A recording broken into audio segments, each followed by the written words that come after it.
Olá a todos que estão a acompanhar o episódio 0 do podcast Eliahu.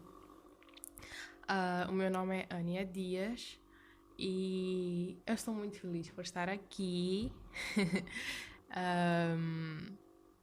Este podcast é muito especial para mim porque é algo que eu quis fazer ou planeei fazer e fui adiando e finalmente chegamos ao momento em que o sonho tornou-se realidade. Então, o que me traz aqui? Por que é que eu estou aqui? Se alguém me tivesse dito que eu estaria a fazer um podcast ou a apresentar um podcast cristão ou maioritariamente cristão, visto que vamos estar a falar da Bíblia cristã todos os dias, até que o YouTube não me deixe mais falar. Por que é que eu estou aqui, né? Resumidamente, um certinho assim do meu testemunho pessoal. Eu sempre, nem sempre, vamos contar a partir dos 11 anos, porque é a partir daí que eu conto como que eu conto a mim mesmo como alguém com alguma identidade formada já, né? Porque eu não lembro do que é que eu pensava antes dos 11 anos. A partir dos 11 anos eu senti mesmo que eu é que já estava a tomar as rédeas da minha vida e que eu já conseguia pensar por mim mesma. E nesta idade eu comecei a procurar sobre a verdade. Não necessariamente à procura de Deus, mas à procura do que é verdade. Será que a verdade existe? Será que tudo é relativo? Então, o início dessas buscas conduziu-me ao ateísmo e eu fui ateia por um bom tempo. E depois, com algumas coisas que aconteceram na vida, mais buscas, foi conduzida ao catolicismo e depois de um tempo encaminhada para o Islão, até que agora, quer dizer, no ateísmo não há como a pessoa ser, sei lá, ungida como um ateu de verdade, porque o ateísmo é o sistema de não crença. Então, faz o que quiseres, né?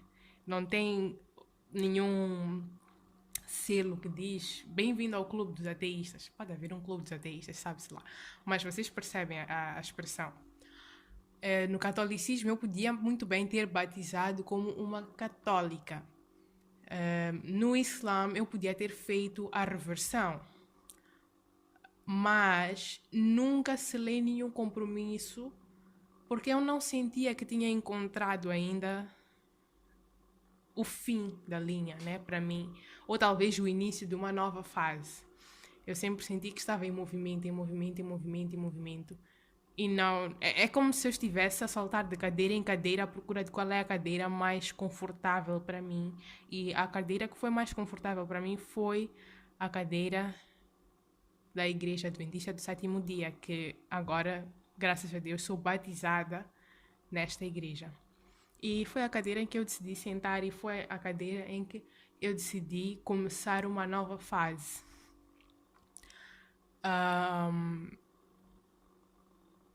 Eu respeito e gosto muito de toda a gente. O fato de eu poder ter tido a oportunidade de passar por várias fases da descoberta religiosa é algo que me deixa muito feliz, porque eu consigo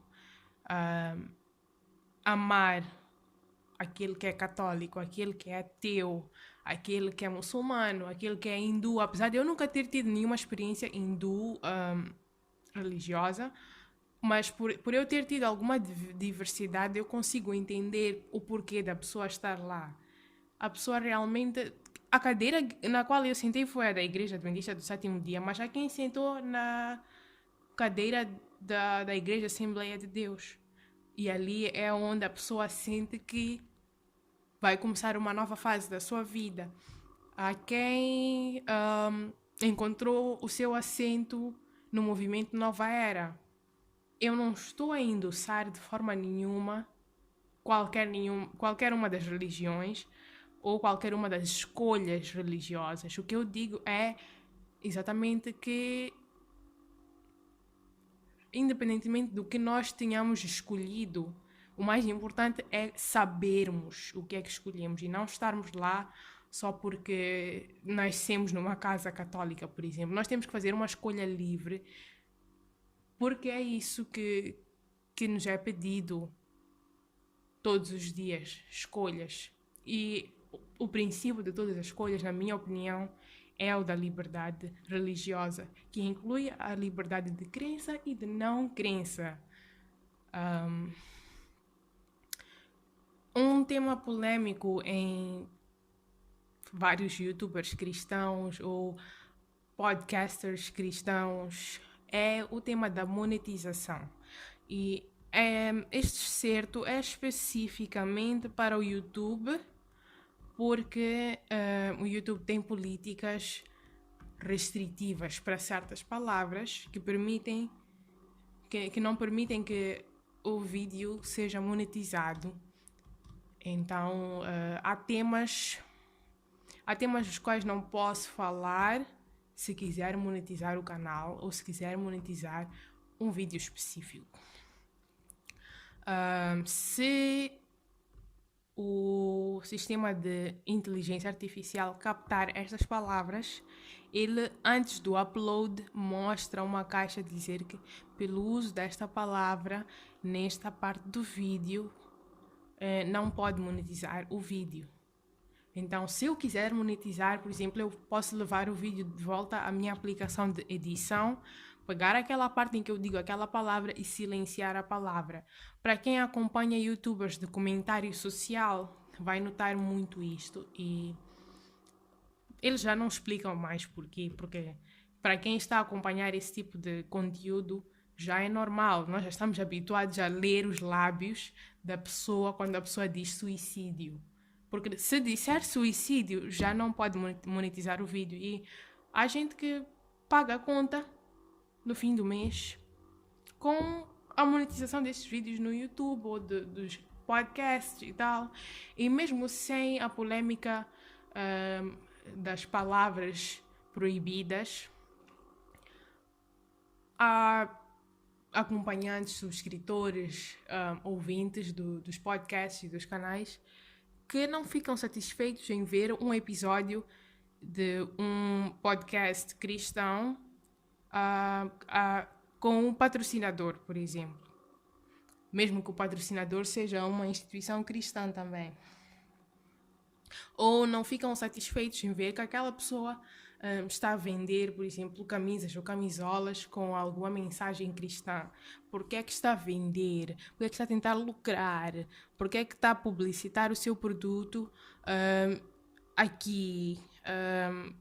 Pronto, né? Muita coisa acontece. E eu entendo o medo das pessoas em ver isto acontecer. E mesmo entendo até o medo dos próprios criadores de conteúdo em tomar este passo de dizer, ok, eu vou vender este produto, vou publicitar no meu canal ou no meu podcast, ou vou... Eu gosto muito, por exemplo, do website Biblia On, e eu dizer, ok, vamos... A Biblia On contacta-me e diz, publicita lá para as pessoas usarem mais o nosso website e nós pagamos-te alguma coisa, e a pessoa diz sim, e depois os acompanhantes do podcast, os ouvintes, os subscritores ficam ofendidos. Como é que tu atreves-te a vender-nos algo? Afinal, não estás aqui para fazer uma missão sem fins lucrativos? E pronto, eu estou aqui para dizer que não planeio monetizar nada no canal, especialmente por causa do assunto das palavras polêmicas, mas também porque eu não quero ter a pressão de fazer algo para conseguir parceiros que paguem por algum tempo no canal, o tempo de visualização, um tempo de propaganda. Eu quero manter a coisa muito livre para mim. Eu quero realmente usufruir da liberdade de expressão enquanto ainda há tempo.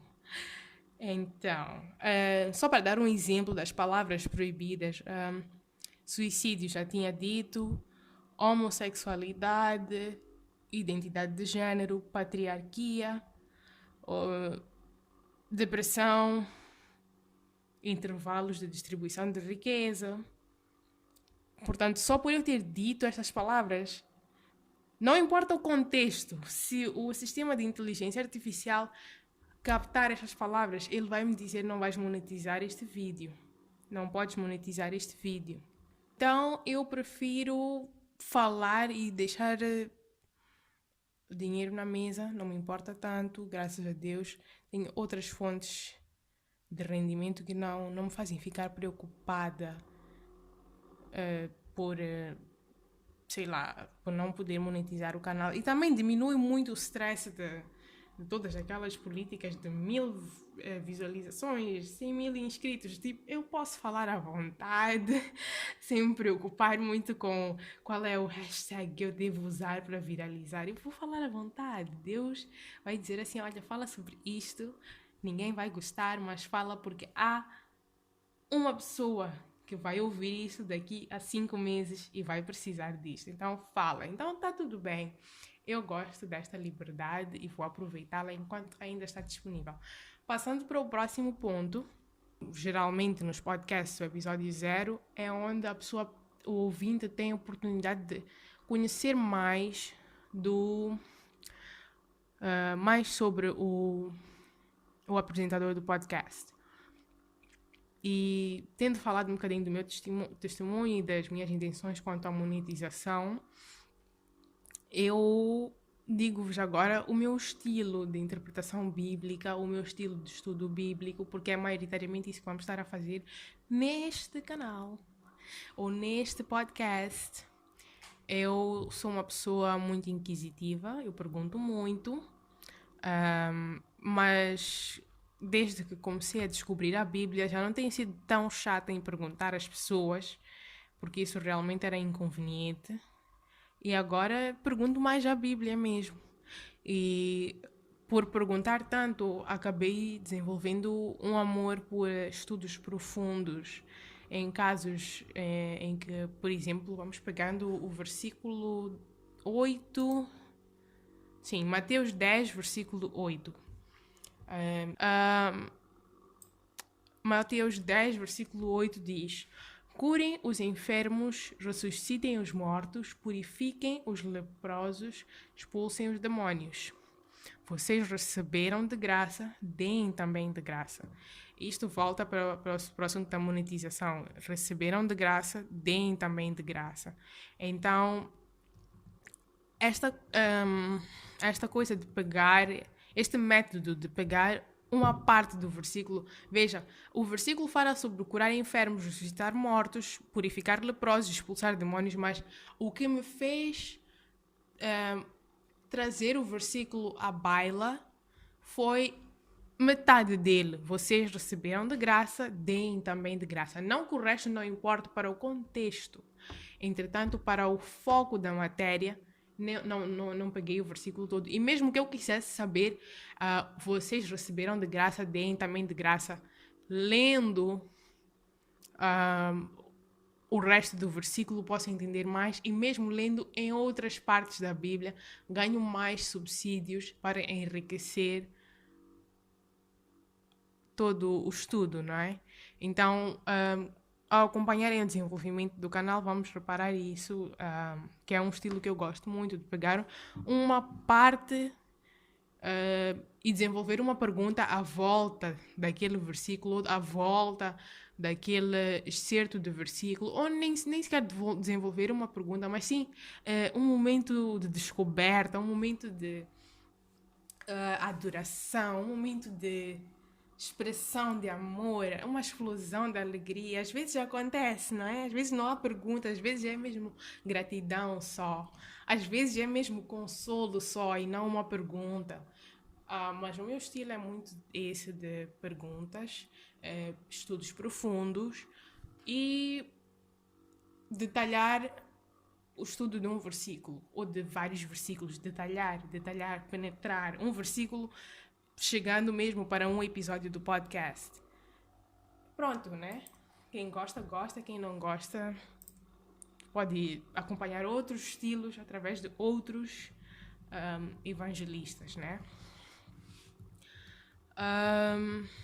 Fontes. Acho que o assunto de fontes é muito importante e eu preparo-vos já mentalmente que as únicas fontes que eu irei usar são a história da Bíblia, a história relatada na Bíblia e a história mundial, ou a história do mundo, escrita pelo mundo, né? Escrita por autores seculares. Então, como é que isso vai funcionar? Por exemplo, eu tenho um excerto de versículo que eu uso para interpretar este excerto de versículo. Eu uso a Bíblia em si. Um pouco aqui, um pouco ali. Vou pescando junto. A Bíblia não se contradiz. Mesmo quando parece que está em contradição, ela não se contradiz. E nesses momentos em que ela parece estar em contradição, é onde torna-se muito mais importante buscar a profundidade da Bíblia. Se possível, ler nas versões todas disponíveis. Por isso que eu gosto do Bíblia On. Tenho a bênção de poder falar inglês e português, ler em inglês, ler em português. Se houver alguma palavra em específico que me incomoda, procurar no original hebraico, grego. Quanto mais profundo, melhor, não é? E nós vamos fazer muito desse tipo de exercício. E eu gosto muito desse tipo de exercício porque ele permite-me ter autonomia sobre os meus estudos bíblicos, permite-me não depender do pastor, do evangelista, não depender do irmão que senta ao lado de mim normalmente, não depender de ninguém, simplesmente eu e Deus, não é? E quando é que eu usarei a história secular? Quando a Bíblia disser para usar a história secular. Normalmente, quando se trata de profecia, a Bíblia manda usar história secular, porque a Bíblia codifica, a Bíblia não, Deus é que escreveu a Bíblia através dos autores bíblicos, mas ele codificou a mensagem profética, por exemplo, com símbolos, e aqueles símbolos apontam para algum evento histórico ou para algum evento histórico, algum momento histórico, algum prazo, alguma data, e através daqueles códigos é suposto eu buscar na história secular o correspondente para poder entender o que é que a Bíblia está a tentar dizer, não é? Nesses momentos usaremos a história mundial ou a história secular. O último anúncio que hoje foi o último, mas normalmente será o primeiro em todos os episódios do podcast, é que eu não estou aqui para discutir quem está certo e quem está errado. Eu estou aqui para testemunhar e ajudar a tomar decisões informadas, não é? Então, dando um exemplo, se nós... Vamos pôr até a mim. Se eu morasse numa pequena... Não, nem precisa até ser pequena. Pode ser uma boa vila, uma vila de tamanho considerável, que ainda não tem estradas alcatroadas. Tem somente estradas de terra batida e que de vez em quando ficam com vários buracos e poças de água e tal. E toda a gente na vila diz que o melhor é comprar um Toyota. E eu quero comprar um carro. E porque toda a gente disse-me que era para comprar um Toyota, porque o Toyota era o melhor para aquele ambiente, eu compro o Toyota, não é? E depois vejo pessoas... Até não, vamos corrigir o exemplo todo. Se eu quisesse comprar um carro e vivendo nessa vila com a terra batida e com todas as situações prováveis de poças e buracos, e na vila toda a gente diz: o único carro que passa aqui é o Toyota, compra a Toyota. compra Toyota, compra Toyota. E eu acabo comprando Toyota porque é esse o conhecimento que está ali. Aqui passa Toyota só, não vale a pena comprar um Audi, não passa aqui. Não vale a pena comprar um Mercedes, não vai passar aqui. E pronto, vão falando isso e a pessoa diz, ok, comprar um Toyota. Dias, talvez meses depois, vejo um Mahindra ou um Isuzu andando por ali à vontade. São novos habitantes da vila e eu pessoalmente ficaria mesmo a pensar, epá, aqui disseram que só anda Toyota, entretanto estou a ver outros carros que até eu gostava de ter uma Mahindra, mas bem, paciência, né? Já comprei o Toyota, mas se eu pudesse voltar atrás, eu compraria uma Mahindra. Se eu soubesse que uma Mahindra anda aqui, eu compraria uma Mahindra. Então, este sentimento de arrependimento, desagrado, eu quero evitar, dando a conhecer as várias opções que existem. Né? A pessoa pode muito bem estar num mundo em que a opção que conhece é o hinduísmo. E só ouviu falar de que existem cristãos, mas não sabe o que é que se trata o cristianismo, tanto quanto sabe do que se trata o hinduísmo. Então, para a pessoa tomar uma decisão informada sobre qualquer assunto, precisa estar consciente que existem outras opções para além daquela que lhe foi apresentada inicialmente. E é isso que eu estou aqui para fazer. Eu não estou aqui para dizer muda, faz isto, faz como eu faço, eu é que estou certo. Não é esse o meu assunto. Não é esse. Eu só estou aqui para testemunhar o que aconteceu na minha vida, o que eu vejo acontecer e ajudar a quem quiser tomar uma decisão informada. Pode muito bem, e esse é o caso maioritário, descrito mesmo na Bíblia. O mais importante para Deus neste momento é que as pessoas saibam. Não sei se. Até vou abrir, sim. Eu vou abrir o versículo, ou um dos versículos que nos dá essa ideia que eu vou defender aqui. Pronto. Mateus 22, versículo 14 diz: Pois muitos são chamados, mas poucos são escolhidos. Então, se nós pensarmos nisto, na direção na direção para a qual eu quero dirigir a nossa conversa